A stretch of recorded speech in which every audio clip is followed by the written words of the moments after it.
ஒரு traditional healthy sweet recipe தான் இன்னைக்கு பார்க்க போகிறோம். கிண்ணத்தப்பம் எத்தனை பேர் கேள்விப்பட்டிருக்கீங்க இல்லை ட்ரை பண்ணியிருக்கீங்கன்னு எனக்கு கமெண்ட்ஸில் சொல்லுங்கள். அண்ட் முக்கியமான விஷயம், இது எந்த ஊரில் அதிகமாக செய்வாங்கன்னு சொல்லுங்கள். இது ஜெல்லி மாதிரி ரொம்ப சாஃப்டாக இருக்குங்க. வாயில் போட்டதும் நம்மளுக்கு சொல்லாமல் கொள்ளாமல் தொண்டையில் இறங்கிடும். இதை செய்யறதுக்கு 1 கப் பச்சரிசியை சுடு தண்ணியில் 4 மணி நேரம் ஊற வச்சிருந்தேன். அதில் 1/2 கப் தேங்காய் பால் ஊற்றி இந்த அளவுக்கு மையாக நீங்கள் அரைச்சிக்கணும். இப்போ இன்னொரு மிக்ஸி ஜார் எடுத்துக்கோங்க. 1 கப் சர்க்கரை, 1 டீஸ்பூன் ஏலக்காய் தூள், 2 முட்டை, 1/4 கப் தேங்காய் பால் சேர்த்து அதையும் மையாக அரைச்சிருங்க. இப்போ ஒரு பவுலில் 2 மிக்சரையும் ஒன்னா சேர்த்து நல்லா கலந்துக்கோங்க. முக்கியமான விஷயம், நீங்க கண்டிப்பா இதை வடிகட்டிக்கணும். இது தண்ணியா இருந்தா தான் உங்களுக்கு நல்லா வரும். கிண்ணத்தப்பம் செய்யறதுக்கு இந்த மாதிரி குழியான தட்டோ இல்லைன்னா கிண்ணமே நீங்க எடுத்துக்கலாம். அதுல எண்ணெயோ நெய்யோ தடவிட்டு 1.5 கப் நீங்க மாவை ஊத்திக்கோங்க.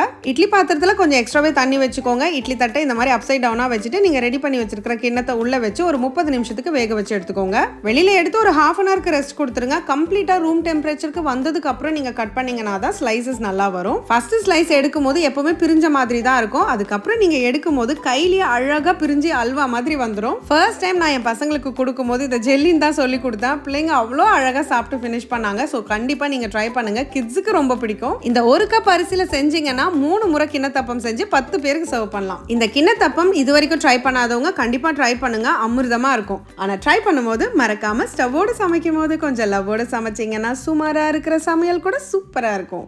எப்படி?